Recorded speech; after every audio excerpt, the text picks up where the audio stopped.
એવી અત્યારે જે આ ગતિવિધિ ચાલી રહી છે ભાજપ અને કોંગ્રેસ બંનેમાં કહું છું એ બંનેમાં પેરેલલ ચાલી રહી છે, પેરેલલ અને જ્ઞાતિગત ચાલી રહી છે. બહુ જોવા જેવી ઘટના છે.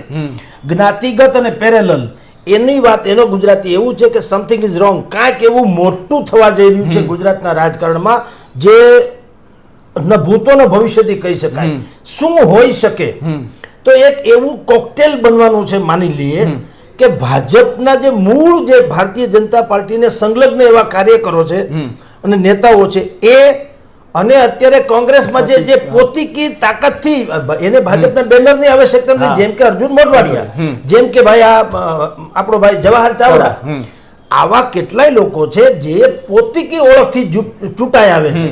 એને પક્ષનું લેબલ હોય તો ફેર પડે, પણ એ ન હોય તો કઈ ફેર નથી પડતો, એ ટાઈપના છે. તો હવે આ બધાનું કઈ કોકટેલ થવા જઈ રહ્યું હોય એવું લાગે છે. By who can